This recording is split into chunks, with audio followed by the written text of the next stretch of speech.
Je n'oublierai jamais le son de ce rire. Aigu, tranchant, empoisonné par des années de jalousie mal dissimulée. Ma sœur Sylvie s'est penchée sur la table du dîner dominical, les yeux brillants de cette malice que je connaissais depuis l'enfance, et a lâché les mots qu'elle gardait depuis des décennies, attendant le moment parfait pour me détruire devant toute la famille. Alors, Claudine, où sont ton mari et tes enfants? Ah, c'est vrai. Ils t'ont laissée toute seule, n'est-ce pas?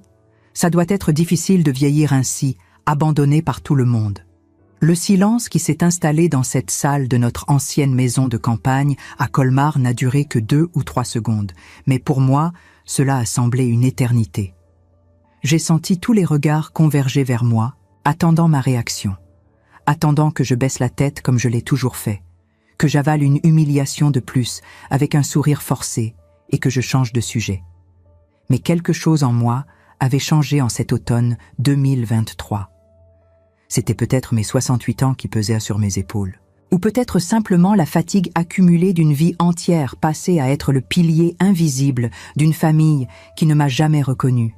J'ai respiré profondément, senti l'air frais d'Alsace entrer par les fenêtres ouvertes, apportant le parfum des vignobles qui entouraient la propriété.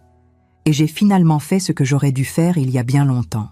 J'ai regardé directement dans les yeux de Sylvie, sans hâte, sans colère apparente, juste avec un calme que je ne me connaissais pas moi-même, et j'ai laissé les mots sortir avec la naturalité de quelqu'un qui décide enfin de dire une vérité gardée trop longtemps. « Et ton argent, Sylvie? Ah, c'est vrai, c'est moi qui te fais vivre depuis combien de temps déjà? 20 ans? 30. J'ai perdu le compte du nombre de fois où j'ai payé tes factures, tes caprices, tes voyages à Paris pendant que je travaillais à la boulangerie depuis 4 heures du matin.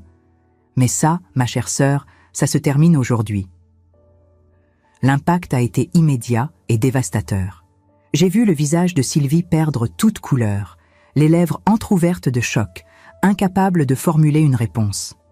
Mes parents, déjà âgés et fragiles, ont échangé des regards confus, comme s'ils se réveillaient d'un sommeil profond. Mes enfants, Éric et Margot, me regardaient comme s'ils voyaient une étrangère à la place de la mère qu'ils connaissaient.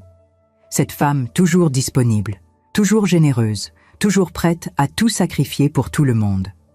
Mon ex-mari, Philippe, qui était venu au dîner accompagné de sa petite amie de 20 ans, sa cadette, s'est étouffé avec son vin. Même mes petits-enfants ont arrêté de jouer avec leur téléphone portable pour prêter attention à la grand-mère qui n'élevait jamais la voix, qui ne confrontait jamais personne, qui était toujours la paix de la famille. Mais ce soir-là, alors que le soleil d'octobre se couchait sur les toits de terre cuite de Colmar et que les premières ombres envahissaient la salle à manger, je n'étais plus cette femme. J'étais devenue quelqu'un d'autre, ou peut-être revenais-je simplement à celle que j'étais avant de me perdre dans les sacrifices interminables que j'ai faits au nom d'un amour familial qui n'a jamais été réciproque de la même manière. Je me suis levée de table avec dignité, j'ai plié ma serviette en lin avec soin, et j'ai commencé à marcher vers la porte. Chaque pas était une libération. Chaque mouvement une déclaration d'indépendance que je remettais depuis que j'avais 20 ans et que j'avais commencé à travailler pour soutenir les rêves de tout le monde, sauf les miens. « Claudine, attends !» La voix de ma mère, faible et tremblante, a tenté de me rattraper, mais je ne me suis pas arrêtée. « Où penses-tu aller ?» La voix de Sylvie, maintenant stridente et désespérée, a résonné contre les murs. « Chez moi !» ai-je répondu sans me retourner, ma main déjà sur la poignée de la porte en chêne qui a grincé en s'ouvrant. Chez moi, que d'ailleurs, personne ici ne s'est donné la peine de visiter depuis que j'ai déménagé à Strasbourg. Le trajet de retour vers Strasbourg ce soir-là a été silencieux. Seulement le son du moteur de ma vieille Peugeot et le bruissement des feuilles sèches que le vent d'automne éparpillait sur la route. J'ai conduit à travers les villages d'Alsace, éclairés par les lumières jaunâtres des rues. Je suis passé devant les vignobles endormis, devant les petites chapelles qui ponctuaient le paysage, et à chaque kilomètre je sentais le poids des années se détacher de mes épaules. Mon esprit revenait constamment à cette table du dîner, au visage choqué, au silence qui avait suivi mes paroles. Avais-je été trop dur? Aurais-je dû continuer à me taire, préservant la fausse harmonie familiale que j'avais toujours maintenue avec tant d'efforts? Mais alors, je me suis souvenu de tout ce que j'avais sacrifié, de toutes les fois où j'avais placé les besoins des autres avant les miens, et j'ai su que j'avais fait le bon choix. Quand je suis arrivé à mon appartement à Strasbourg, un petit 2 pièces dans le quartier de la Petite France, avec vue sur les canaux et les maisons à colombages qui faisaient de cette région une carte postale vivante, j'ai éteint mon téléphone portable. Je savais qu'en quelques minutes, les appels commenceraient, les messages inonderaient ma boîte de réception, tout le monde voulant des explications, tout le monde voulant me convaincre de revenir en arrière, de présenter des excuses, de restaurer l'ordre que j'avais osé perturber. Mais ce soir-là, je ne voulais parler à personne. J'ai préparé une tisane à la camomille, je me suis assise sur le balcon qui donnait sur le canal, et pour la première fois depuis des décennies, j'ai ressenti quelque chose que j'avais oublié. La paix. Une paix profonde, véritable. Pas cette paix superficielle qui vient d'éviter les conflits, mais la paix qui naît du fait d'être finalement honnête avec soi-même et avec les autres. Vous savez, il existe un moment dans la vie de toute femme où elle doit choisir entre continuer à être ce que les autres attendent d'elle ou devenir enfin qui elle est vraiment. Pour moi, ce moment est arrivé ce dimanche d'octobre, à 68 ans, après une vie entière passée à être la bonne fille, la bonne épouse, la bonne mère, la bonne sœur. Et si vous m'écoutez maintenant, c'est peut-être parce que vous avez aussi déjà ressenti ce poids, cette sensation de vivre pour les autres pendant que votre propre vie s'écoule entre vos doigts comme du sable fin. C'est pourquoi je vous demande, si cette histoire touche votre cœur d'une manière ou d'une autre, de laisser un commentaire en me disant d'où vous m'écoutez, pour que je sache que je ne suis pas seul dans ce voyage. Et si vous le pouvez, abonnez-vous à la chaîne, car ce que je vais raconter ensuite n'est que le début d'une transformation qui a changé non seulement ma vie, mais la vie de tous ceux qui m'entouraient. Le lendemain matin, je me suis réveillée tôt, comme je l'ai toujours fait toute ma vie. Les 45 années passées à travailler à la boulangerie Becker, au centre de Colmar, avaient programmé mon corps pour se réveiller avant l'aube, même maintenant que j'étais retraitée depuis 3 ans. La différence, c'est que ce lundi-là, je ne me suis pas réveillée avec cette sensation de poids sur la poitrine, cette anxiété silencieuse qui m'accompagnait tous les jours, inquiète des besoins de tout le monde, des factures que je devais payer, des problèmes que je devais résoudre. Je me suis réveillée légère, respirant profondément, sentant l'odeur de l'automne qui entrait par la fenêtre entr'ouverte, écoutant les premiers sons de la ville qui se réveillait, les cloches de la cathédrale de Strasbourg marquant 6 heures du matin. J'ai allumé mon téléphone portable et, comme prévu, j'ai trouvé 47 appels manqués et d'innombrables messages. Sylvie avait envoyé 12 messages, commençant par des insultes et finissant par des supplications. « Tu m'as humiliée devant tout le monde », disait le premier. « S'il te plaît, Claudine, nous devons parler, tu ne peux pas me faire ça », implorait le dernier. Mes parents avaient appelé 6 fois, laissant des messages confus, demandant ce qui s'était passé, disant que je devais revenir et présenter des excuses à ma sœur parce qu'elle était très bouleversée. Philippe, mon ex-mari, avait envoyé un seul message, court et direct comme l'avait toujours été notre relation. « Tu as exagéré. Sylvie souffre. » Mes enfants avaient également tenté de me contacter, Eric plus préoccupé par les conséquences pratiques de la situation, Margot voulant comprendre ce qui avait vraiment motivé mon explosion. J'ai ignoré tous les messages. J'ai préparé un café bien fort comme seuls les Français savent le faire. Et je me suis assise à la table de la cuisine avec un vieux cahier que je gardais depuis des années. Dans ce cahier, avec mon écriture soignée développée dans les écoles d'Alsace des années 50, j'avais tout noté.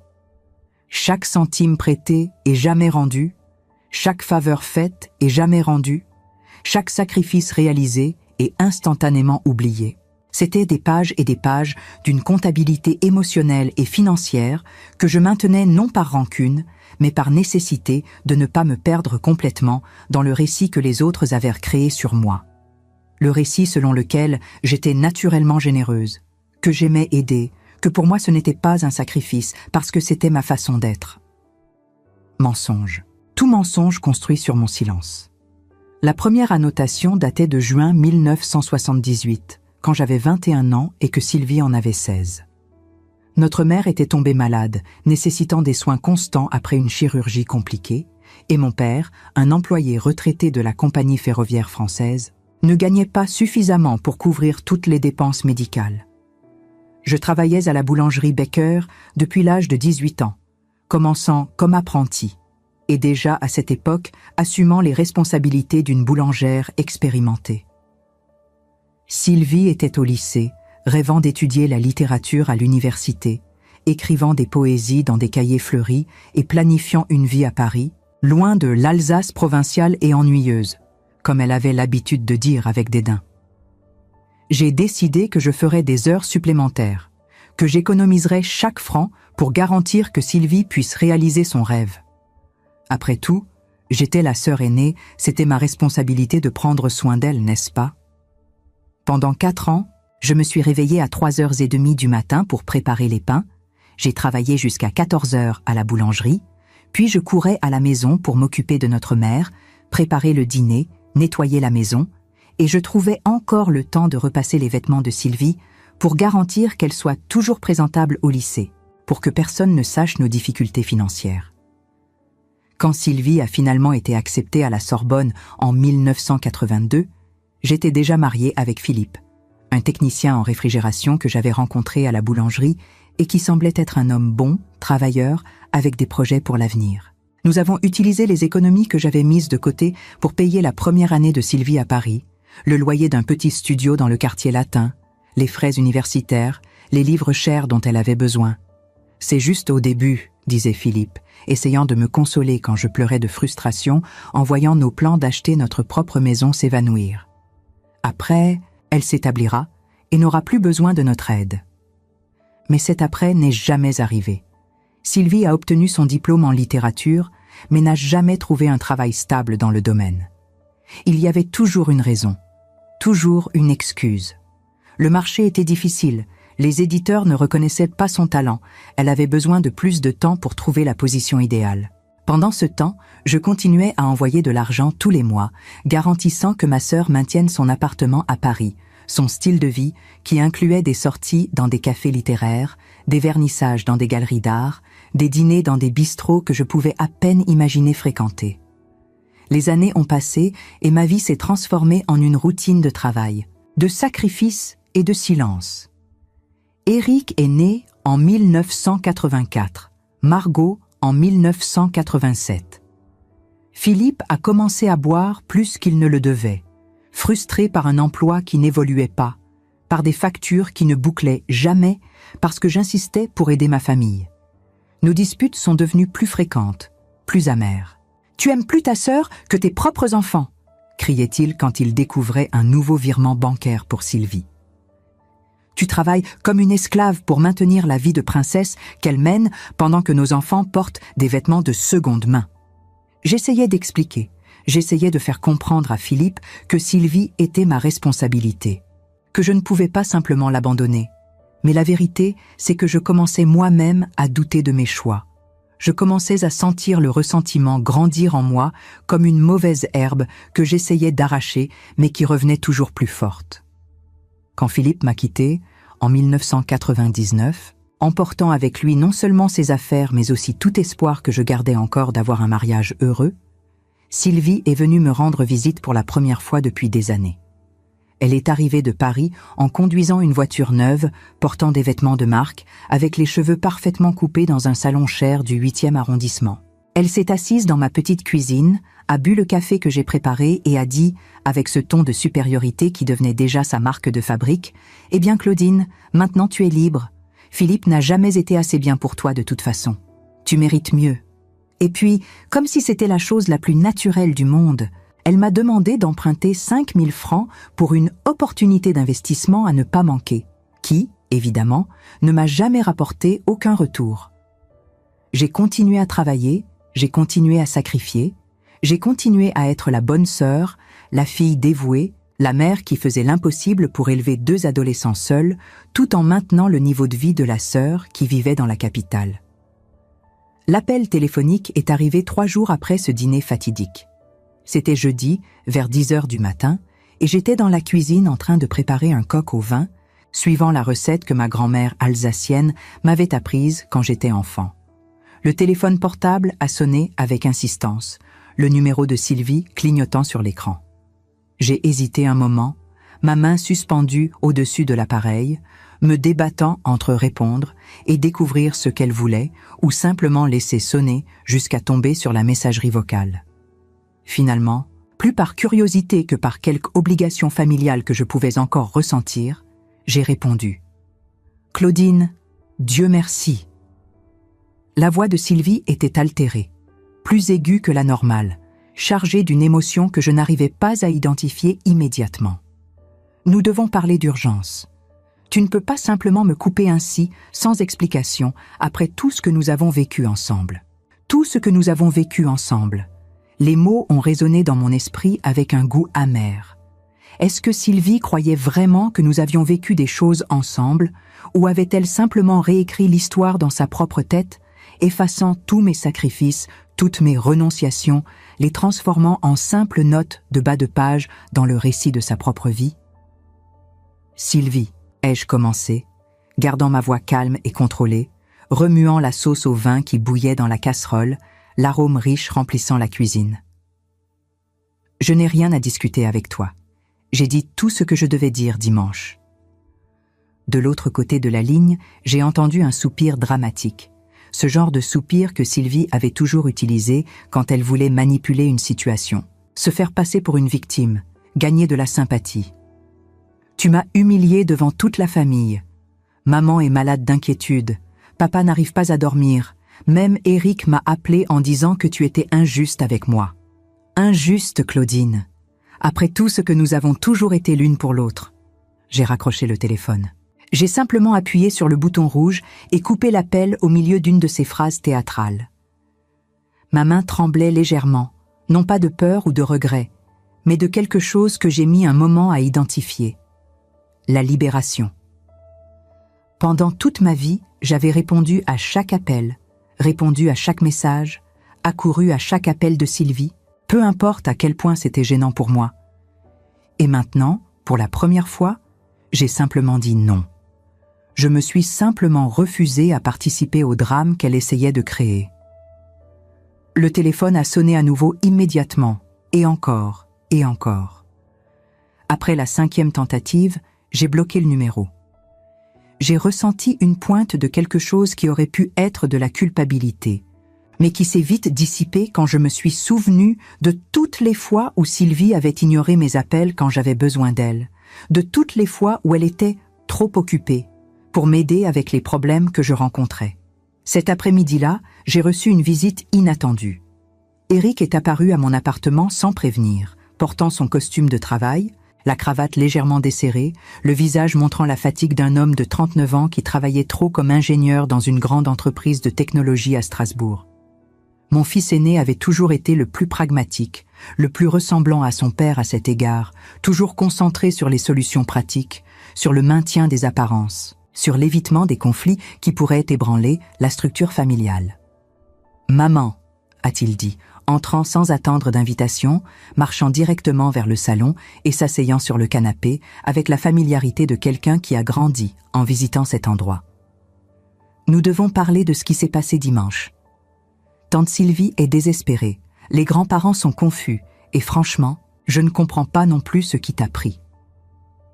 Je me suis assise dans le fauteuil en face de lui, j'ai croisé les jambes calmement et j'ai regardé directement dans les yeux de mon fils. Ce garçon que j'avais élevé, seul après le départ de Philippe, que j'avais mis dans de bonnes écoles même en devant travailler doublement, que j'avais soutenu dans chaque décision importante de sa vie. Ce qui m'a pris, Eric, c'est 47 ans de conscience. Conscience d'avoir passé toute ma vie à être utilisé, manipulé et manqué de respect par ma propre famille, pendant que vous tous profitiez de mon travail, de mon argent, de ma générosité sans limite. Eric a froncé les sourcils, ce geste qu'il faisait depuis qu'il était enfant, quand il était confus ou contrarié. « Maman, personne ne t'a obligé à faire quoi que ce soit. Tu as toujours voulu aider. Tu as toujours été comme ça. Tu ne peux pas simplement jeter ça à la figure de tout le monde maintenant, comme si nous t'avions exploité. » Les mots d'Eric m'ont frappé comme un coup de poing dans l'estomac, non pas par la cruauté intentionnelle, mais par l'aveuglement absolu qu'il révélait. Mon propre fils, que j'avais élevé et éduqué, croyait vraiment que tous mes choix avaient été libres, que je m'étais réveillée tous les jours des 47 dernières années, véritablement heureuse de sacrifier mes propres rêves, mes propres besoins, ma propre vie pour les autres. Eric, ai-je commencé, et pour la première fois depuis longtemps, ma voix portait non pas de la colère, mais une tristesse profonde qui venait d'un endroit très ancien en moi. Quand tu étais petit et que je travaillais 2 postes à la boulangerie pour payer tes cours de violon, tu penses que je faisais ça parce que j'adorais travailler 16 heures par jour?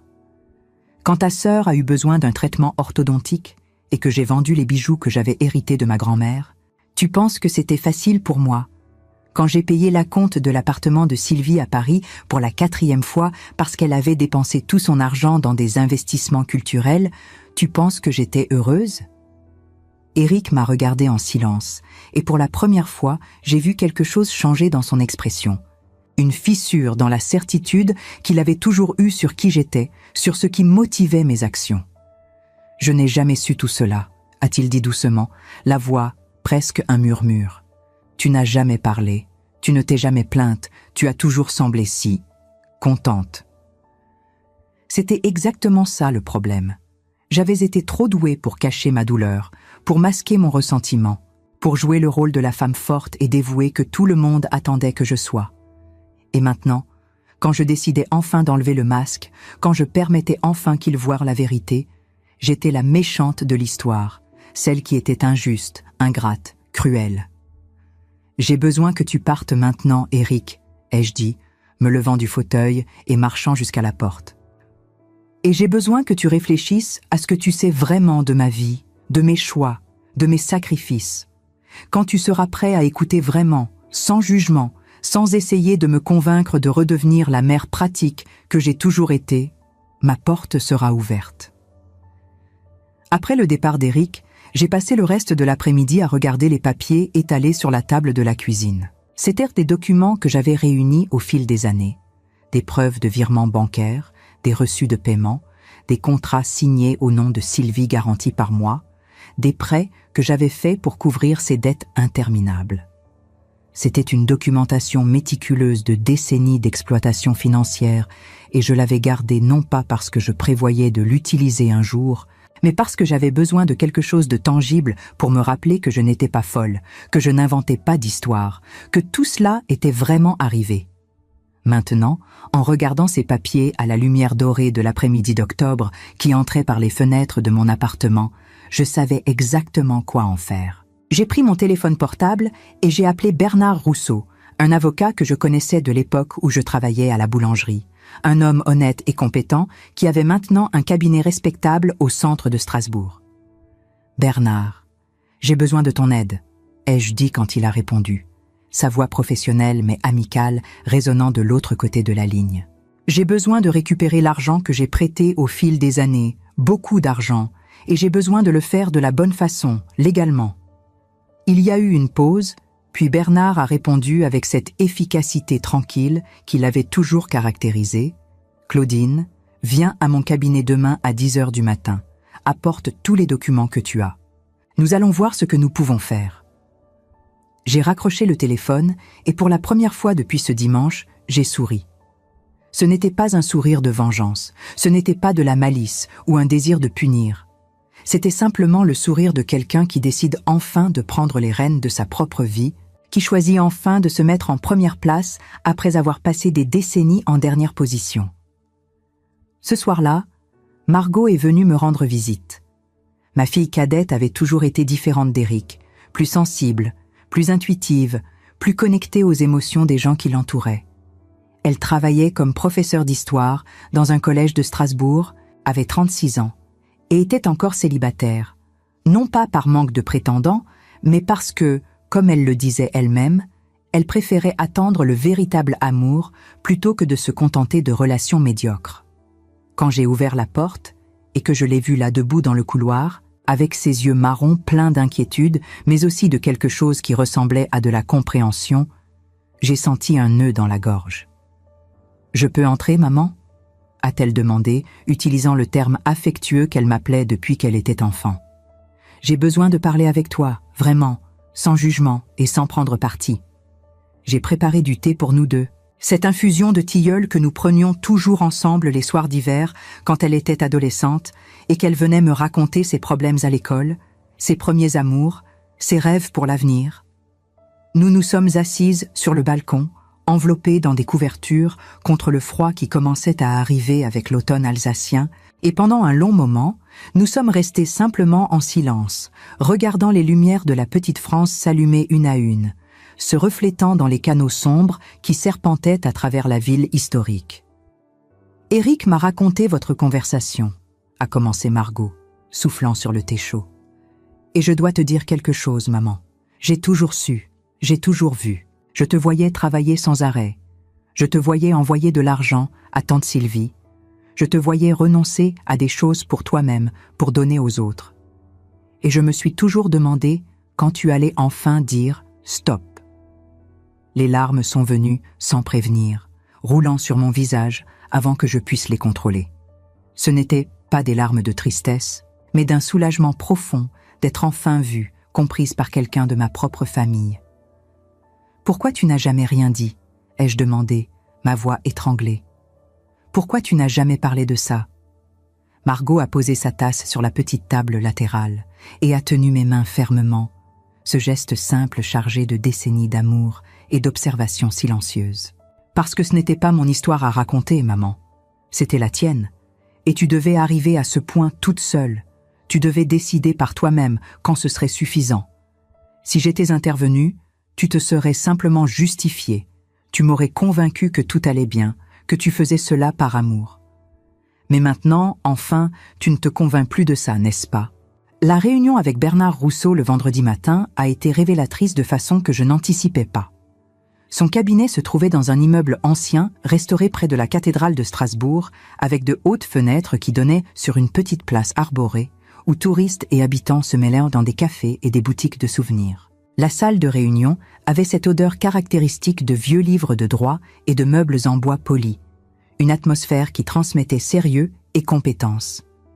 Bernard m'a reçu avec un café fort et un bloc-notes, a ajusté ses lunettes de lecture et m'a demandé de tout raconter depuis le début, sans omettre de détails. Pendant presque 2 heures, j'ai relaté l'histoire complète de ma relation financière avec Sylvie, j'ai montré les documents que j'avais apportés, j'ai expliqué chaque virement, chaque prêt, chaque garantie signée. Bernard écoutait attentivement, prenant des notes occasionnelles, fronçant les sourcils à certains moments, secouant la tête à d'autres. En parlant, je me suis rendu compte que c'était la première fois que je racontais cette histoire dans son intégralité à quelqu'un d'extérieur à la famille. Chaque détail que je partageais avec Bernard semblait alléger un peu le poids que je portais. Les chiffres, les dates, les circonstances de chaque prêt se déversaient de ma mémoire avec une clarté surprenante. Je me souvenais du printemps 1989, quand Sylvie avait besoin d'argent pour un projet éditorial révolutionnaire qui s'est avéré être un recueil de poésie qu'aucun éditeur n'a voulu publier. Je me souvenais de l'hiver 2003, quand elle m'avait appelé en pleurs depuis Paris, disant qu'elle allait être expulsée de son appartement si elle ne payait pas 3 mois de loyer en retard. À chaque souvenir, je voyais l'expression de Bernard devenir de plus en plus grave, ses annotations de plus en plus nombreuses.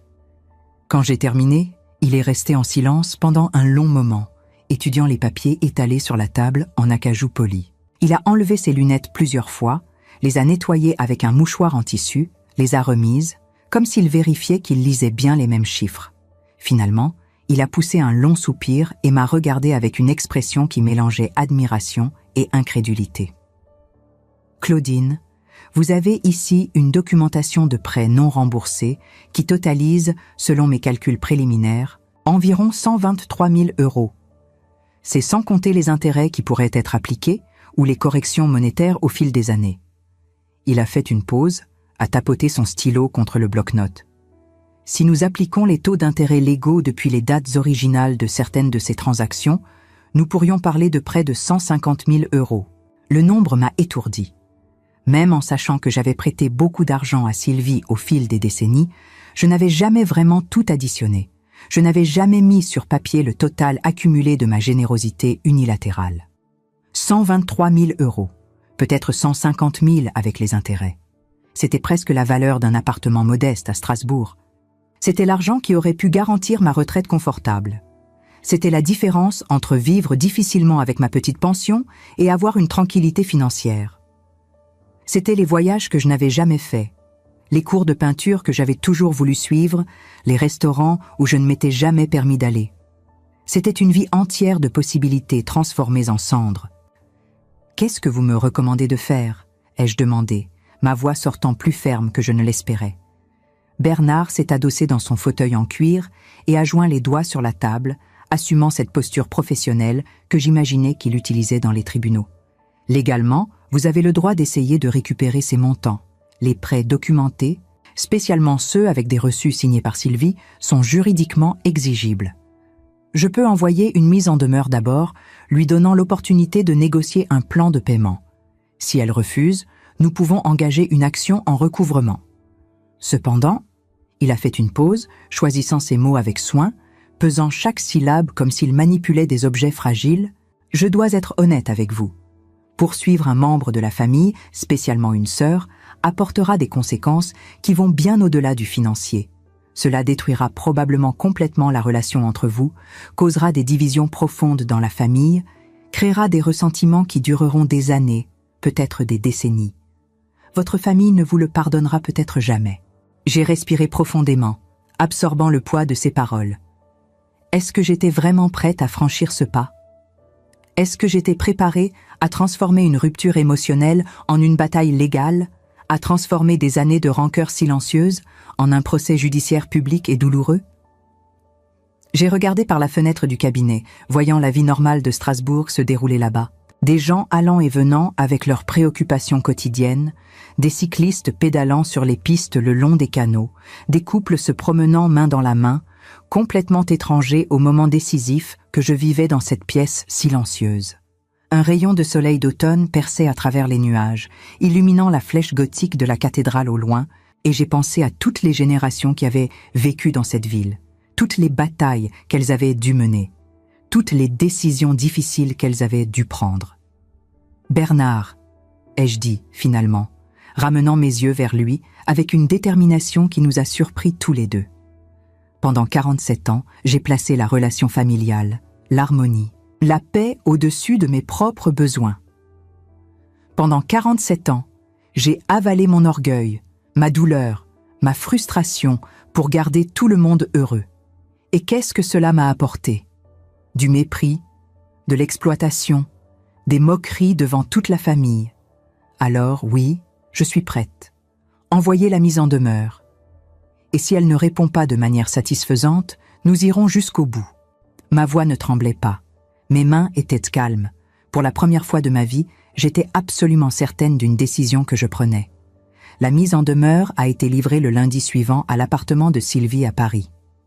Bernard m'a appelé à 16 heures pour confirmer qu'elle avait reçu le document, signé le récépissé, et avait 30 jours pour répondre ou proposer un accord. Le document était formel, froid, juridique. Il énumérait chaque prêt avec les dates, les montants, les preuves documentaires. Il n'y avait aucune émotion dans ces pages, aucune trace des larmes que j'avais versées, des nuits blanches que j'avais passées, des sacrifices que j'avais faits. Juste des chiffres, des faits, des obligations légales non remplies. D'une certaine manière, cette froideur était libératrice.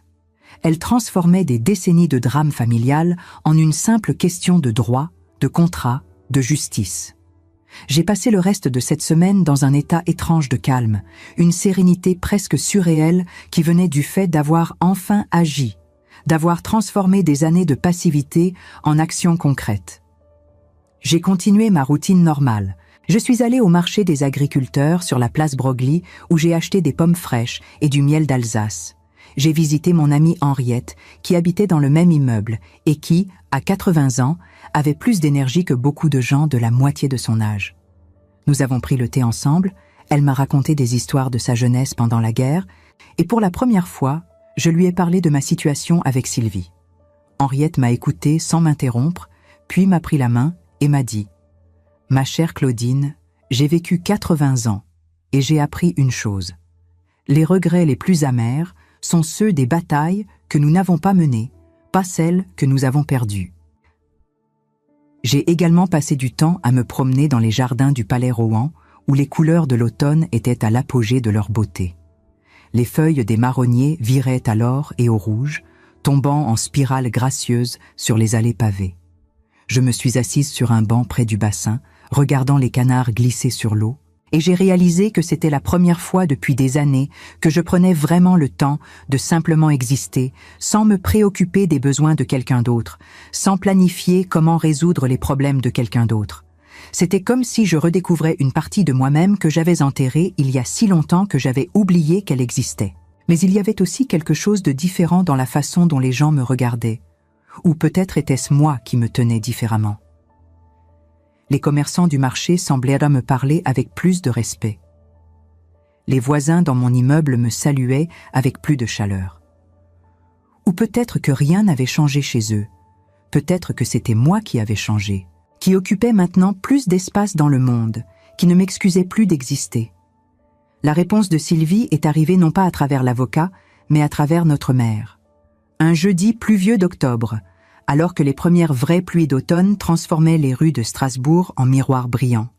J'ai reçu un appel de ma mère, sa voix tremblante, chargée d'une émotion qui mélangeait déception, confusion et quelque chose qui ressemblait même à de l'accusation.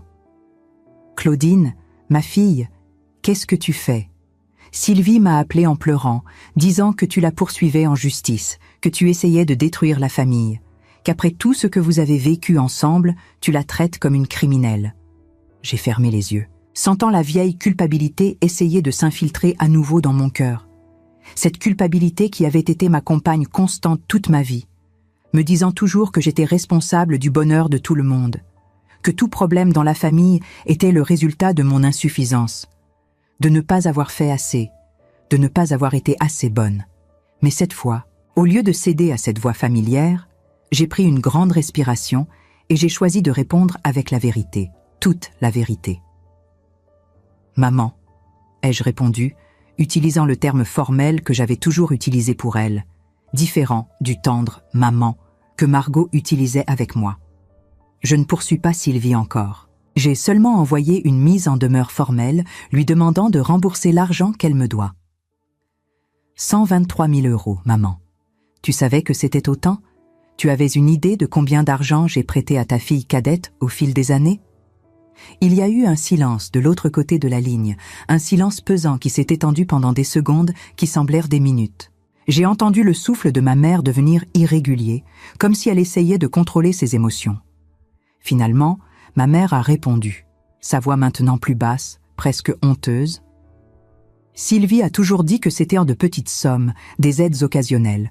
Je ne savais pas que c'était tant. » Bien sûr qu'elle ne savait pas. Parce que personne n'avait jamais demandé, personne n'avait jamais vraiment voulu savoir le prix de mes sacrifices. C'était plus facile de supposer que je donnais joyeusement, que je n'attendais rien en retour, que ma générosité était infinie et sans coût pour moi-même. Maman, pendant toute ma vie, j'ai été une bonne fille. Je me suis occupée de toi quand tu étais malade. J'ai payé tes factures médicales quand papa ne le pouvait pas. Je ne me suis jamais plainte. Je n'ai jamais rien demandé en retour. Mais maintenant, j'ai besoin que tu comprennes quelque chose. Je n'accepterai plus d'être traitée comme si ma valeur résidait seulement dans ce que je peux faire pour les autres. Je ne permettrai plus que Sylvie m'utilise comme une banque personnelle pendant qu'elle vit une vie que je n'ai jamais pu avoir. Et si cela signifie que la famille sera mal à l'aise pendant un moment, qu'il en soit ainsi. Ma mère a essayé d'argumenter. Elle a essayé de faire appel à mes sentiments, aux souvenirs de l'enfance, aux liens du sang qui nous unissaient. Elle m'a parlé de l'importance de la famille, de comment nous, les femmes, devions être les gardiennes de l'harmonie familiale, de comment le pardon était une vertu chrétienne. Mais pour la première fois de ma vie, je suis restée ferme. Je me suis excusée auprès d'elle avec respect mais avec fermeté. J'ai raccroché le téléphone et j'ai ressenti un mélange complexe d'émotions. De la tristesse de décevoir ma mère, mais aussi de la fierté de me défendre enfin moi-même. Ce soir-là, seule dans mon appartement, j'ai ouvert une bouteille de vin d'Alsace que je gardais pour une occasion spéciale. Je me suis servi un verre, je me suis assise près de la fenêtre qui donnait sur le canal illuminé par les lampadaires et j'ai porté un toast silencieux à moi-même. À la femme que j'avais été, qui avait survécu à tant de choses, et à la femme que je devenais, qui apprenait enfin à se respecter. 2 semaines plus tard, un matin froid de début novembre, où le givre couvrait les toits de la petite France et dessinait des motifs délicats sur les vitres, Bernard m'a appelé avec des nouvelles. « Claudine, j'ai reçu une proposition de l'avocat de Sylvie. Elle est disposée à reconnaître une dette de 40 000 € et propose de payer en mensualité de 500 € pendant environ 7 ans. 40 000 sur 100, 23 000.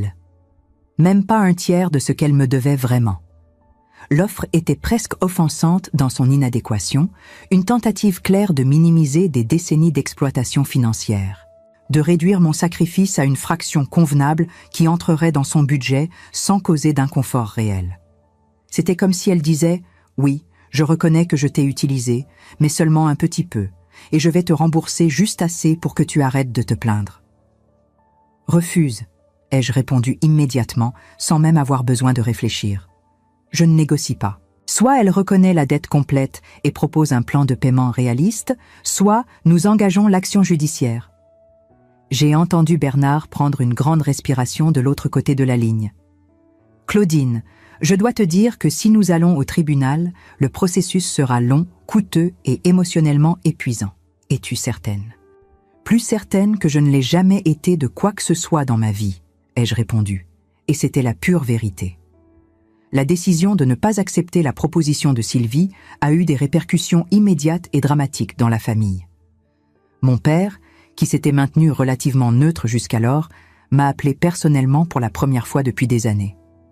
Sa voix était fatiguée, vieillie, chargée du poids de ses 85 ans. J'ai pu entendre le tremblement dans chaque mot, le poids de l'âge et de la déception. « Claudine, tu as toujours été la fille sensée, la responsable. S'il te plaît, ne détruis pas cette famille à cause d'argent. Sylvie a commis des erreurs, oui, mais c'est ta sœur. Vous devez trouver un chemin. Les familles se pardonnent, elles trouvent des solutions. C'est ce que nous faisons. Argent. Pour eux, ce serait toujours seulement une question d'argent, jamais de respect, jamais de reconnaissance, jamais de décennies de manque de respect et d'exploitation. Ils ne pouvaient pas, ou ne voulaient pas, voir au-delà des chiffres pour comprendre ce que cela représentait vraiment. Mon humanité, ma dignité, mon droit d'être traité comme quelqu'un dont le travail, le sacrifice, la générosité avèrent de la valeur. « Papa !» ai-je dit, essayant de garder ma voix calme, malgré la frustration croissante qui montait en moi comme une marée. Ce n'est pas à propos d'argent, c'est à propos de dignité. C'est à propos d'être finalement traité comme quelqu'un dont le travail, dont le sacrifice, dont la générosité ont de la valeur. Si j'accepte la proposition ridicule de Sylvie, je ne ferai que renforcer le message que la famille m'a toujours envoyé. Que je n'ai pas d'importance, que mon effort ne vaut rien, que je peux continuer à être utilisé parce que je reviendrai toujours pour en avoir plus. Il y a eu un long silence. Puis j'ai entendu quelque chose que je n'avais jamais entendu auparavant dans la voix de mon père. Un sanglot étouffé. « Tu as raison », a-t-il dit finalement, sa voix à peine audible. « Nous t'avons échoué. Ta mère et moi, nous t'avons échoué. Et je ne sais pas comment réparer ça. » C'était la première fois que quelqu'un de ma famille reconnaissait vraiment ce qui s'était passé, ce qui avait été fait. Et même si cela venait trop tard, même si cela ne changeait pas les décennies de douleur, c'était quelque chose. C'était un début. Le procès judiciaire a été officiellement déposé le 23 novembre, une semaine avant le début de l'Avent, quand Strasbourg commençait à se transformer pour accueillir le célèbre marché de Noël qui attirait des visiteurs du monde entier. La ville se couvrait de lumières dorées, de guirlandes et de décorations festives. Les rues s'animaient de l'odeur du vin chaud et des marrons grillés, pendant que ma vie se remplissait de termes juridiques, de délais processuels et de la réalité froide et formelle de transformer un conflit familial en un cas légal. Bernard m'a expliqué que le procès pourrait prendre plusieurs mois, peut-être même plus d'1 an, selon la façon dont Sylvie et son avocat décideraient de répondre. Il y aurait des audiences de conciliation, des présentations de preuves, des témoins qui seraient possiblement appelés. Ce serait long, ce serait fatigant, ce serait émotionnellement épuisant. Mais j'étais préparée. pour la première fois de ma vie, j'étais véritablement préparée à aller jusqu'au bout. Les semaines qui ont suivi le dépôt du procès ont été étrangement paisibles. On aurait pu penser que j'aurais été rongée par l'anxiété, par le doute, par la peur de ce qui allait arriver. Mais au contraire, je me sentais ancrée, solide, comme si en prenant cette décision difficile, j'avais trouvé un centre de gravité que je n'avais jamais eu auparavant. Je passais mes journées dans une routine apaisante.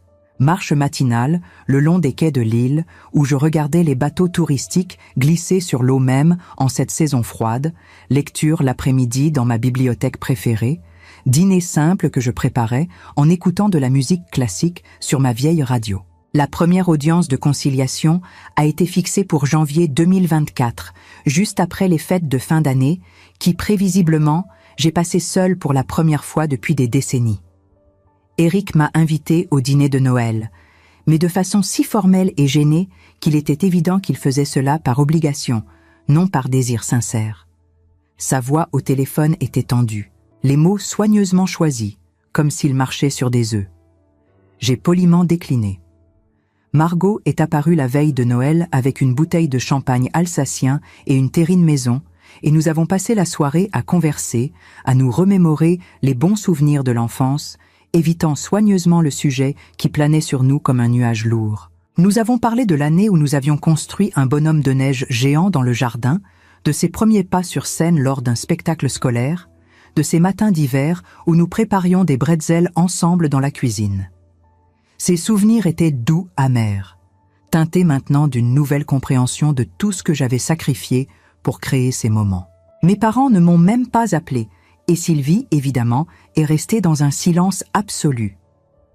Curieusement, ce Noël solitaire a été l'un des plus paisibles que j'ai eus depuis des années.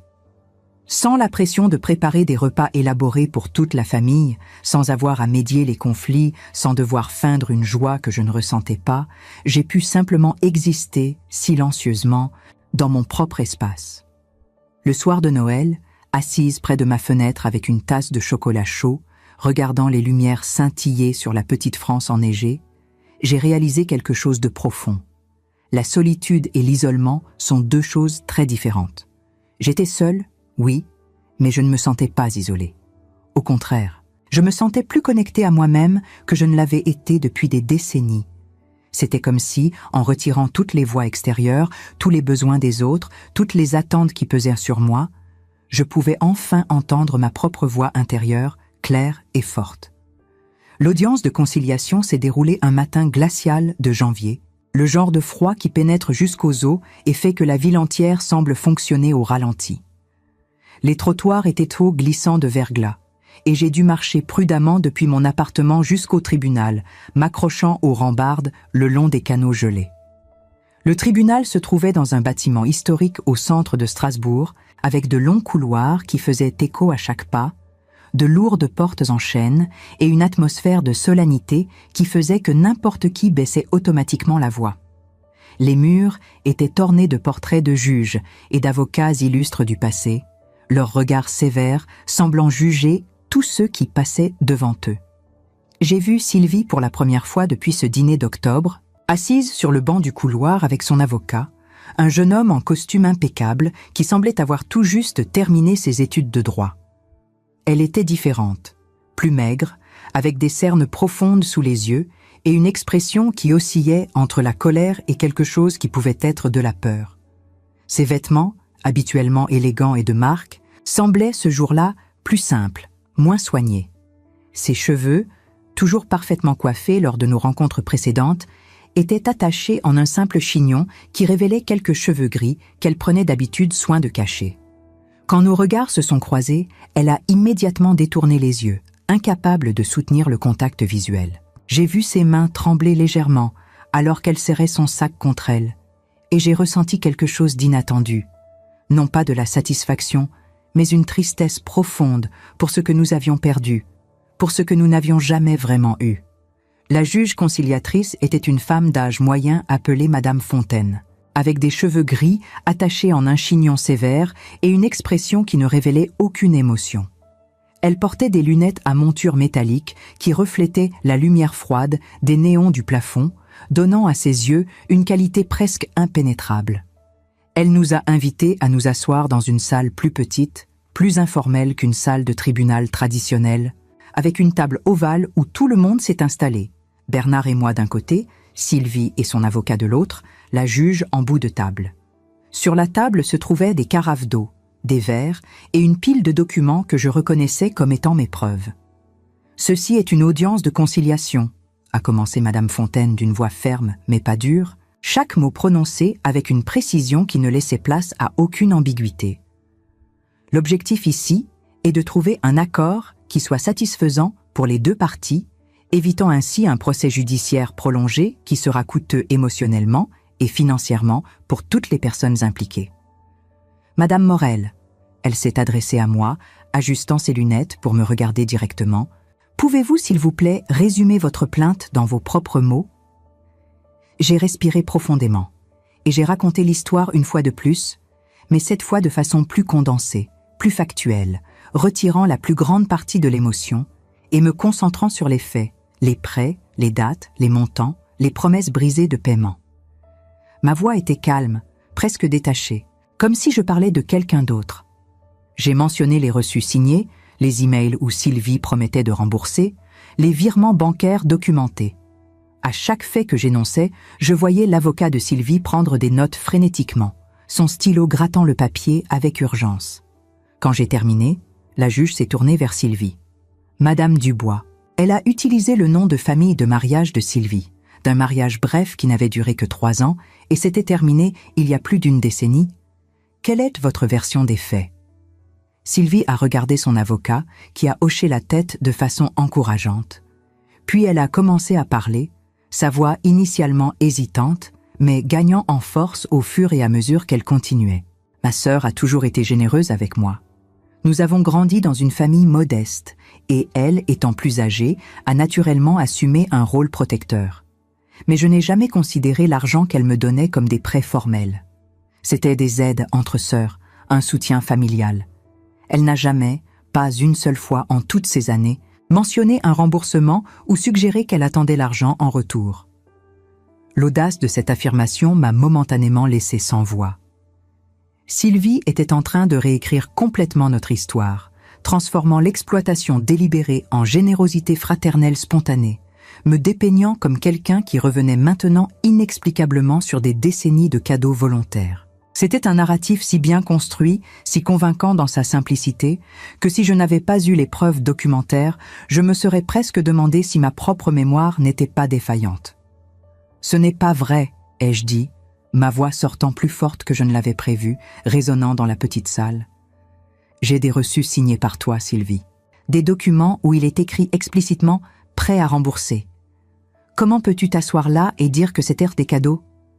Sylvie a eu la décence de rougir légèrement, une tache de couleur apparaissant sur ses joues pâles, mais son avocat est intervenu rapidement, sa voix professionnelle coupant la tension qui montait dans la pièce. « Madame Fontaine, bien qu'il existe quelques documents signés, la majorité des virements bancaires n'ont aucune documentation formelle établissant les termes de paiement.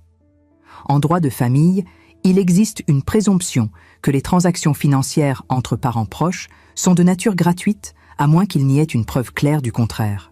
De plus, le délai écoulé et l'absence de demande de remboursement pendant des décennies suggèrent que Madame Morel n'avait pas l'intention initiale d'être remboursée. L'audience s'est prolongée pendant presque 3 heures avec des allers-retours d'arguments, des analyses de documents, des discussions sur des interprétations légales. Bernard a présenté les emails où Sylvie promettait explicitement de rembourser, les messages textes où elle demandait encore un prêt, en utilisant exactement ce terme. L'avocat de Sylvie a tenté de contextualiser chaque communication, suggérant que c'était un langage informel entre sœurs qui ne devait pas être interprété légalement. La salle devenait de plus en plus étouffante, l'air se raréfiant avec chaque échange, le radiateur ronronnant dans le coin créant une chaleur oppressante qui contrastait avec le froid glacial de l'extérieur. À un moment, Madame Fontaine a demandé une pause de 15 minutes. Dans le couloir, Bernard m'a tiré à l'écart. « Claudine, je dois te dire, la juge semble favorable à notre position, mais elle va probablement proposer un compromis quelque part au milieu. Tu dois être préparé mentalement à ne pas obtenir la totalité de ce qui t'est dû. » J'ai hoché la tête, regardant par la fenêtre du couloir les toits enneigés de Strasbourg, la flèche de la cathédrale perçant le ciel gris d'hiver comme une aiguille. Quand nous sommes retournés dans la salle, Madame Fontaine a enlevé ses lunettes, les a posées sur la table avec un geste délibéré et a regardé tour à tour Sylvie et moi. Après avoir examiné toutes les preuves présentées, il est clair pour moi que des sommes considérables ont été transférées de Madame Morel à Madame Dubois au fil des années. Il est également clair que, bien que la nature exacte de certaines de ces transactions puisse être débattue, il existe suffisamment de preuves documentaires de prêts explicites pour établir un schéma de dette. Elle a fait une pause, laissant ces mots s'installer dans le silence de la pièce. Cependant, je dois également noter que l'absence de demande de remboursement pendant des décennies complique la situation légale. Dans l'intérêt de résoudre cette affaire sans procès complet, je propose l'accord suivant. Madame Dubois reconnaîtrait une dette de 70 000 € et s'engagerait à payer en mensualité de 1 000 € pendant environ 6 ans. C'était plus que l'offre initiale de Sylvie, mais encore beaucoup moins que ce qu'elle me devait vraiment. 70 000 € sur 123 000, un peu plus de la moitié. Bernard m'a regardé, attendant ma décision, son expression neutre, mais ses yeux me demandant silencieusement si j'étais prête à accepter ce compromis. Je pouvais accepter, je pouvais clore cela ici, je pouvais éviter des mois ou des années de procès judiciaires, de témoignages douloureux, de révélations publiques de notre intimité familiale brisée. Ce serait la chose sensée, pratique, raisonnable. Mais en regardant Sylvie, en voyant l'expression de soulagement anticipée sur son visage, en sachant qu'elle n'avait toujours pas vraiment compris, vraiment intériorisé la magnitude de ce qu'elle avait fait, de comment elle m'avait utilisé, exploité, méprisé pendant des décennies, j'ai su quelle était ma réponse. Je n'accepte pas, ai-je dit clairement, chaque mot prononcé avec une conviction absolue. Nous irons au procès. Le choc sur le visage de Sylvie a été immédiat et total. Sa bouche s'est ouverte en une expression d'incrédulité. Ses yeux se sont remplis de larmes qu'elle a essayé de retenir. Son avocat s'est penché rapidement vers elle pour chuchoter quelque chose à son oreille, probablement pour la conseiller de ne rien dire. Madame Fontaine a hoché la tête avec une expression résignée, comme si elle s'était attendue à cette réponse. Très bien. L'affaire procédera au procès complet. Vous serez notifié des dates d'audience. Le procès judiciaire s'est traîné pendant les mois suivants comme Bernard l'avait prévu. Il y a eu des moments où j'ai questionné ma décision, des nuits où je me demandais si cela valait tout ce stress, toute cette exposition, toute cette douleur renouvelée. Mais chaque fois que le doute commençait à me consumer, je pensais à ce rire de Sylvie lors du dîner d'octobre, à ces mots cruels prononcés délibérément pour m'humilier devant toute la famille, et je trouvais la force de continuer. C'était devenu plus qu'une question d'argent maintenant. C'était une question de justice, de reconnaissance, de refuser d'être réduite au silence une fois de plus. En mars, nous avons été appelés à témoigner formellement. C'était surréaliste de m'asseoir dans le box des témoins, la main sur la Bible, jurant de dire la vérité devant un tribunal plein d'inconnus, pendant que je relatais les détails les plus intimes et douloureux de ma vie familiale. Le tribunal était impressionnant, avec ses hauts plafonds, ses boiseries sombres, et le juge siégeant sur une estrade élevée qui le faisait paraître encore plus imposant. Il y avait des journalistes dans la salle, car apparemment notre cas avait attiré l'attention des médias locaux comme exemple de conflits financiers familiaux. Je pouvais voir leurs stylos bouger rapidement sur leur carnet pendant que je parlais. J'ai raconté tout, depuis le début. Les heures supplémentaires à la boulangerie, les économies détournées de mes propres rêves vers ceux de Sylvie, les promesses répétées de remboursement qui ne sont jamais venues, l'humiliation finale lors du dîner. Ma voix tremblait parfois, mais je ne pleurais pas. Je refusais de pleurer. Ces larmes, je les avais déjà versées en privé pendant des décennies.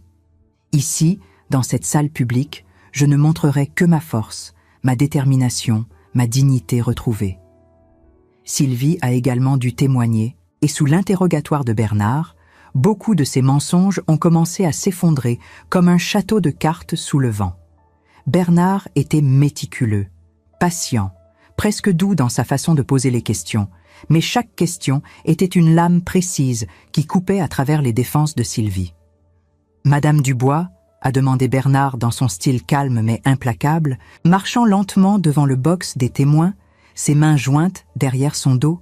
« Dans votre témoignage précédent, vous avez affirmé que vous considériez l'argent reçu de votre sœur comme des cadeaux familiaux, correct ?»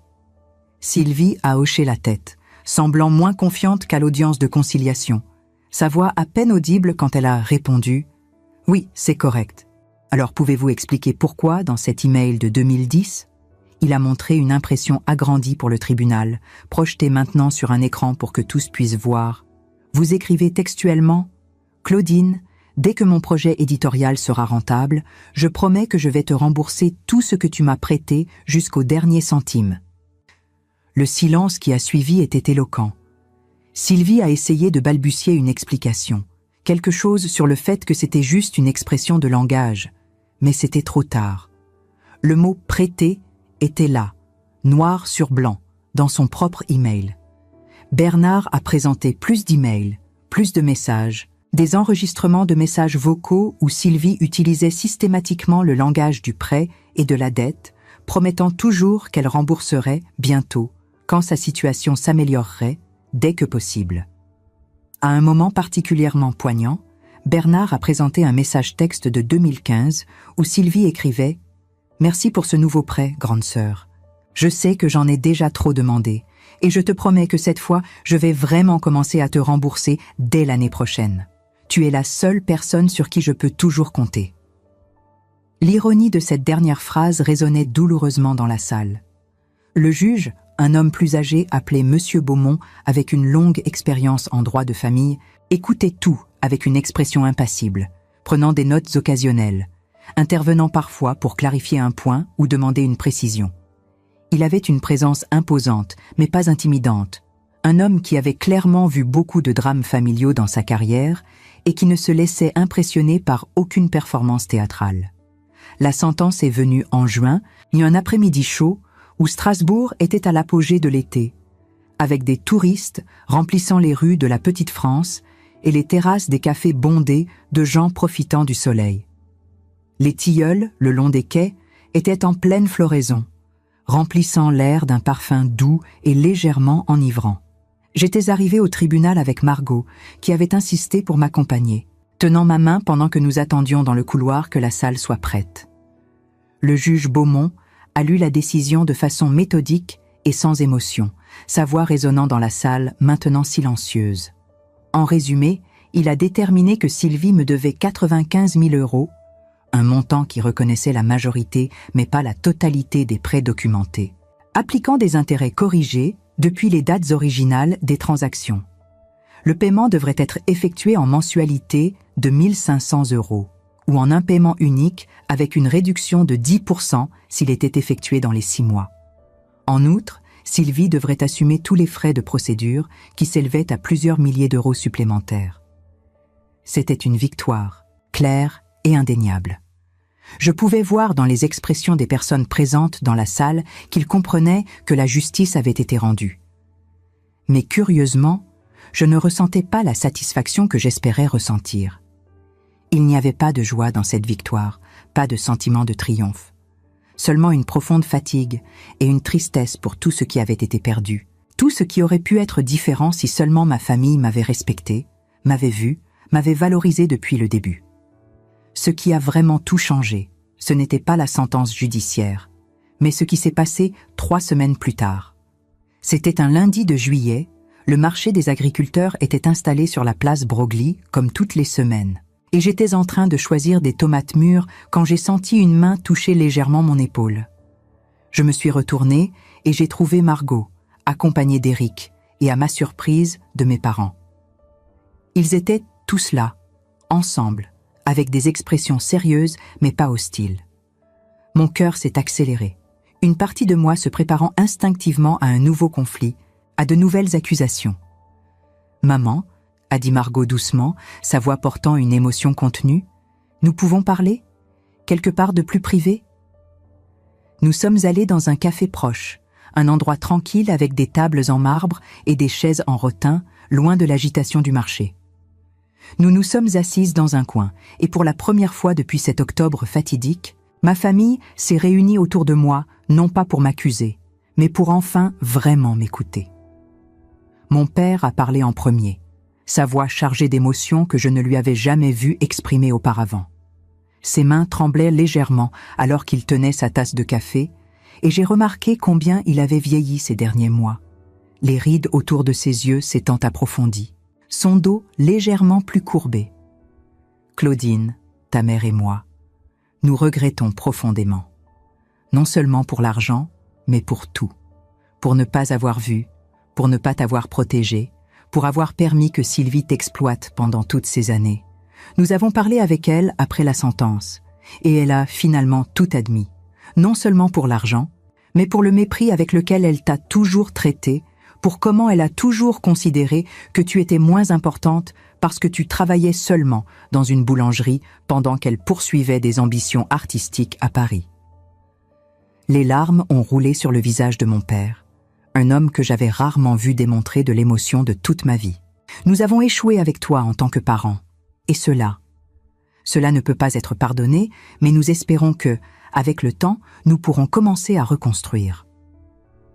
Éric a été le suivant, se penchant en avant, ses coudes sur la table, ses yeux rougis comme s'il avait pleuré récemment. « Maman, j'étais complètement aveugle. J'ai grandi en voyant ta générosité, mais je n'ai jamais questionné le coût de cela pour toi. Je n'ai jamais demandé si tu étais heureuse, si tu avais besoin de quelque chose, si tes rêves avaient été réalisés.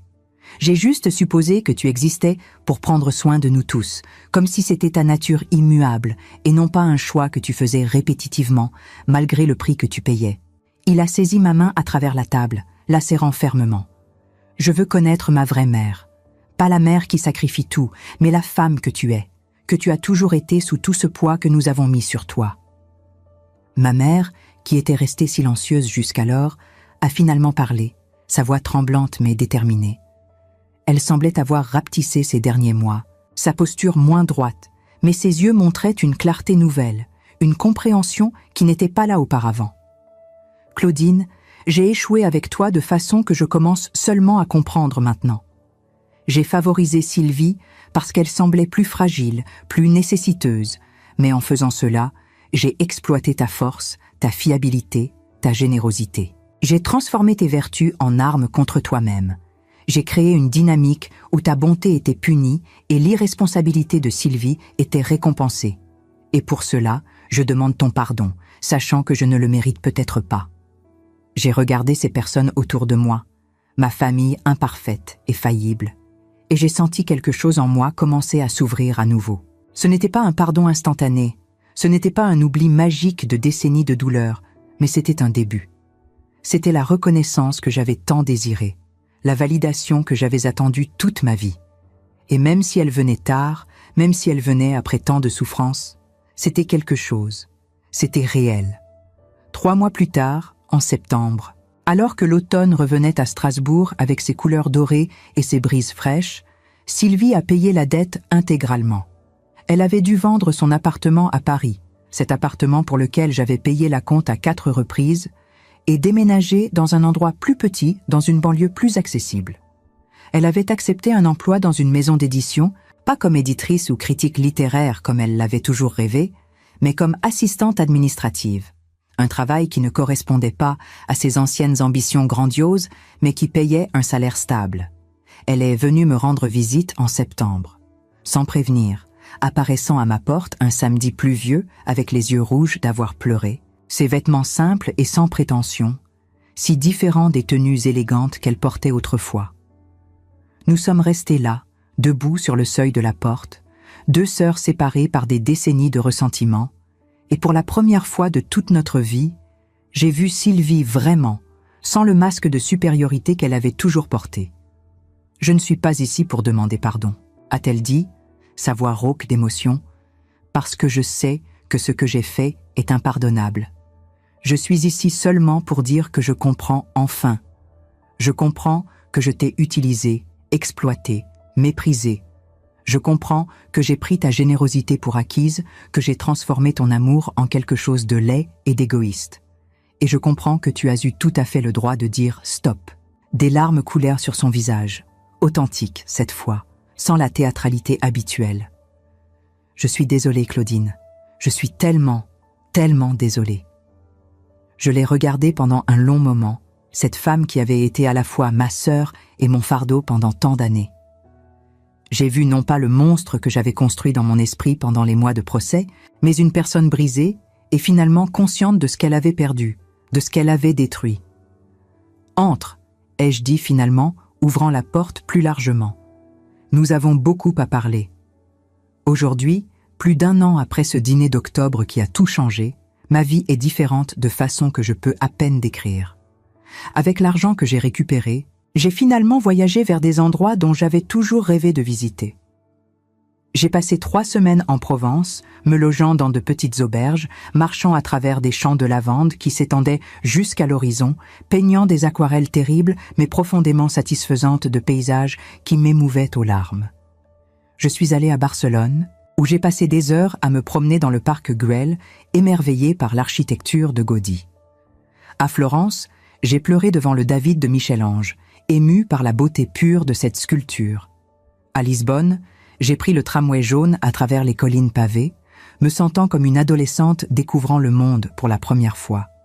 J'ai acheté un piano d'occasion, cet instrument que j'avais toujours voulu apprendre, mais pour lequel je n'avais jamais eu le temps ou l'argent. Maintenant, chaque matin, je passe 1 heure à pratiquer. Mes doigts maladroits trouvant lentement leur chemin sur les touches, créant des mélodies imparfaites, mais pleines de joie.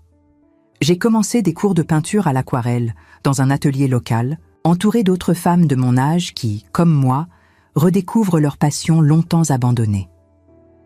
Ma relation avec mes enfants s'est approfondie de façon inattendue, construite maintenant sur une honnêteté mutuelle au lieu de suppositions non questionnées. Éric vient me rendre visite régulièrement, non pas par obligation, mais par désir sincère de passer du temps avec moi. Nous avons de vraies conversations maintenant, où il me pose des questions sur ma vie, mes rêves, mes regrets. Margot et moi sommes devenus encore plus proches, si c'est possible, unis non seulement par l'amour, mais par un respect mutuel profond. Mes parents, dans les mois qu'il leur reste de vie, car à leur âge avancé nous savons tous que le temps est précieux, sont en train de connaître une fille qu'ils n'ont jamais vraiment vue auparavant. Nous avons des dîners ensemble maintenant, des réunions où je ne suis plus celle qui prépare tout, qui sert tout le monde, qui se sacrifie en silence.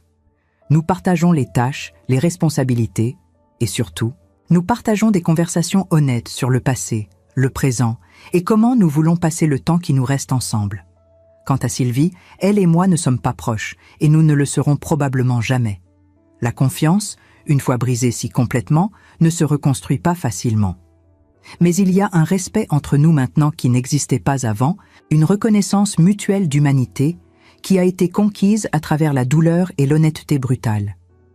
Elle reconstruit sa vie loin des fantasmes parisiens, travaillant honnêtement, payant ses propres factures, grandissant enfin à 63 ans. Nous nous voyons occasionnellement, lors de réunions familiales où la dynamique a complètement changé. Il n'y a plus de moquerie, plus de mépris, plus d'exploitation. Juste 2 femmes qui partagent une histoire compliquée et qui tentent de construire quelque chose de nouveau à partir des ruines de ce qui était. Et moi, j'apprends quelque chose que j'aurais dû apprendre il y a des décennies. Qu'aimer les autres ne signifie pas se perdre complètement, que prendre soin de la famille n'exige pas le sacrifice total de soi-même, qu'être généreuse et être respectée ne sont pas des choses mutuellement exclusives. J'ai appris que dire non, établir des limites, exiger du respect, n'est pas de l'égoïsme, c'est de la survie. C'est de l'amour-propre. C'est la reconnaissance que ma vie, mes besoins, mes rêves ont autant de valeur que ceux de n'importe qui d'autre dans ma famille. Et j'ai appris qu'il n'est jamais trop tard pour réclamer sa propre vie, sa propre voix, sa propre valeur. Si je peux laisser une leçon à ceux qui m'écoutent maintenant, spécialement aux femmes qui, comme moi, ont passé des décennies à être le pilier invisible de leur famille, c'est celle-ci. Votre sacrifice a de la valeur, votre travail mérite reconnaissance, votre générosité doit être réciproque. Et quand tout cela n'est pas vrai dans votre vie, quand vous vous retrouvez exploité, manqué de respect, moqué par ceux qui devraient vous aimer, souvenez-vous que vous avez le droit, non seulement le droit, mais le devoir envers vous-même, de dire stop, d'établir des limites, d'exiger d'être traité avec la dignité que vous avez toujours méritée. Parce qu'au final, la plus grande trahison n'est pas celle de ceux qui nous exploitent, mais notre propre complicité silencieuse en leur permettant de continuer à le faire. Et briser ce silence, comme je l'ai finalement fait ce dimanche d'octobre, peut être la chose la plus difficile et la plus libératrice que vous ferez jamais. Ce sera douloureux. Ce sera effrayant. Votre famille peut ne pas comprendre, peut vous accuser d'égoïsme, peut essayer de vous faire sentir coupable. Mais tenez bon. Parce que de l'autre côté de cette douleur, de l'autre côté de ce conflit, il y a quelque chose de précieux qui vous attend. Vous-même. La personne que vous étiez censé être avant que vous ne soyez enterré sous les attentes, les sacrifices, les besoins des autres. Et cette personne, cette femme forte et digne qui a survécu à tant de choses, elle mérite enfin de vivre. Elle mérite enfin d'être vue, entendue, respectée et aimée, non pas pour ce qu'elle peut faire pour les autres, mais simplement pour qui elle est. C'est la leçon que j'ai apprise à 68 ans, après 47 ans de sacrifice. J'espère que vous, qui que vous soyez, où que vous soyez, vous l'apprendrez beaucoup plus tôt. Vous le méritez. Nous le méritons toutes. Me voici, de l'autre côté de cet écran, ayant fini de partager avec vous l'histoire la plus difficile de ma vie. Ma voix tremble encore en me rappelant ce dimanche d'octobre, mais maintenant c'est un tremblement différent, non plus de peur ou de honte, mais de quelque chose que j'ai appris à appeler libération. J'ai passé 47 ans à croire que ma valeur résidait dans ce que je pouvais donner, dans ce que je pouvais supporter en silence, dans à quel point je pouvais m'effacer pour que les autres brillent. Et peut-être que vous, qui m'avez écouté jusqu'ici, reconnaissez ce poids sur vos propres épaules. Je veux que vous fermiez les yeux un instant et que vous vous demandiez avec une honnêteté brutale, combien de fois avez-vous aussi avalé des mots qui devaient être dits? Combien de fois avez-vous accepté d'être traité comme invisible par votre propre famille, par vos propres enfants, par vos propres frères et sœurs? Combien de nuits vous êtes-vous couché avec ce nœud serré dans la gorge, voulant crier mais gardant le silence parce que c'est ainsi que les femmes doivent être? J'ai vécu cela pendant des décennies et je sais que je ne suis pas seule. Je sais que beaucoup d'entre vous portent des histoires similaires, gardées en silence, cachées derrière des sourires forcés lors des déjeuners du dimanche. Ce qui me pousse à demander maintenant n'est pas une curiosité vide, mais un besoin profond de savoir. Auriez-vous fait ce que j'ai fait? Si vous étiez à ma place, à cette table, entendant ce rire cruel, sentant le mépris de celle pour qui vous avez tout sacrifié, auriez-vous eu le courage de vous lever et de dire « ça suffit » ? Ou auriez-vous fait ce que vous avez fait pendant des années, baissé la tête, avalé une humiliation de plus, maintenu la fausse paix que tout le monde attendait de vous? Je ne juge pas votre réponse, quelle qu'elle soit. Je demande simplement que vous soyez honnête avec vous-même, car cette honnêteté est le premier pas vers tout changement réel. J'ai besoin que vous compreniez quelque chose d'important. Je n'ai pas partagé mon histoire pour me vanter de mon courage ou pour dire que j'ai tout fait correctement. Je l'ai partagée parce que pendant toutes ces années de souffrance silencieuse, je me sentais complètement seule, comme si j'étais la seule femme au monde qui se sentait utilisée par sa propre famille. Comme s'il y avait quelque chose qui n'allait pas chez moi pour ressentir du ressentiment envers les sacrifices que j'avais choisi de faire. Mais maintenant, je sais que je n'étais pas seule, que je ne l'ai jamais été. Et vous non plus, vous n'êtes pas seul. Il existe des milliers, peut-être des millions de femmes qui vivent exactement ce que nous avons vécu, qui ressentent exactement ce que nous ressentons, mais qui gardent ce poids enfermé dans leur poitrine parce qu'elles croient qu'elles n'ont pas le droit de se plaindre. Alors maintenant, je vous demande quelque chose, et je le demande le cœur ouvert. Laissez un commentaire en me disant d'où vous m'écoutez. Peu importe si c'est de Paris, d'Alger, de Montréal, d'un petit village en Bretagne ou d'un appartement à Lyon. Je veux savoir que ce message vous est parvenu, qu'il a traversé la distance qui nous sépare et a touché quelque chose dans votre poitrine. Plus que cela, je veux que vous me disiez, avec toute l'honnêteté que vous pouvez rassembler, Si vous vous êtes vu à un moment de cette histoire, avez-vous une Sylvie dans votre vie? Êtes-vous la fille qui a toujours tout donné?